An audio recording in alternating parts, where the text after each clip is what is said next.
Chantel. Good morning. Good morning. So I did watch Daughters. Sheriff Elias told me to go watch Daughters, and that same weekend I did have the opportunity to experience that same thing.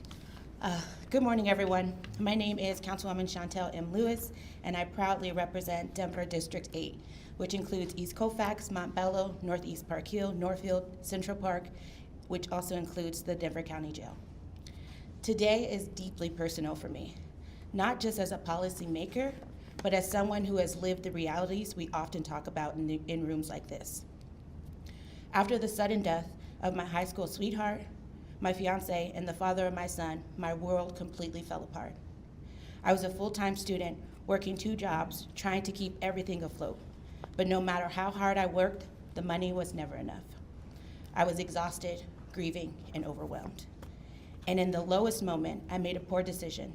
I took money from my employer, and I paid dearly for it. I lost my car, my apartment, my stability. I was on TANF making $365 a month, still required to work 40 hours a week just to survive. And no matter how many jobs I applied for, it seemed my background would always disqualify me. Then I applied to be a facilitator at the Goodwill of Colorado. And I assumed it would go like it always did. I'd interview, maybe make it to the final round, only to be turned away again because of my past. But Goodwill did something different, something radical. They said yes. They took a chance on me when no one else would, and the chance gave me an opportunity to rebuild, to grow, and to serve. Without that opportunity, I would not be standing here today as your councilwoman.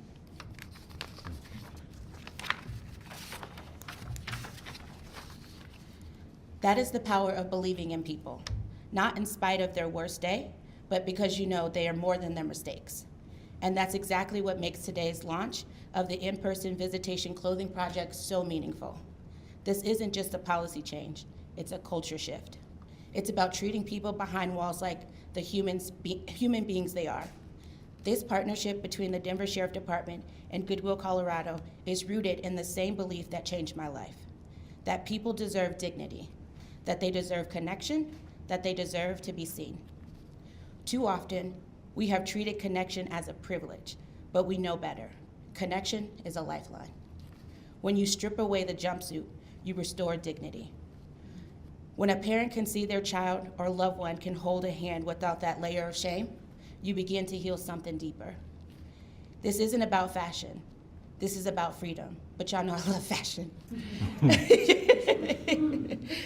The freedom to show up for your family with your head held high. The freedom to hold on to your humanity in the hardest of places.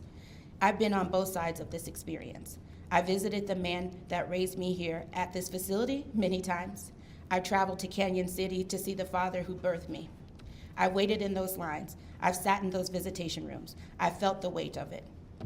That's why this matters, because dignity should not end at the door of a jail, and the transformation should not be denied to those who need it the most. I want to thank Sheriff Elias Diggins for his courage in reimagining what justice can look like. And I want to express my deep appreciation to Goodwill of Colorado, not just for this program, but for being the reason I had a path forward. This moment is more than symbolic. For me, it's full circle. Let's be clear, this is not a small gesture. This is a part of a larger fight for justice that restores, not punishes, that lifts, not just confines, that sees, not just holds. To the families impacted by incarceration, you matter, your love matters, your presence matters, and this project is a reflection of that truth. So yes, today is about clothing, but it's really about power. The power of second chances, the power of connection, the power of believing that even behind bars, transformation is possible. Thank you to the Denver Sheriff Department, to Goodwill, and to every person in this room who believes that second chances should start with simple acts of respect. Let's keep pushing, let's keep building, let's keep centering humanity every single step of the way.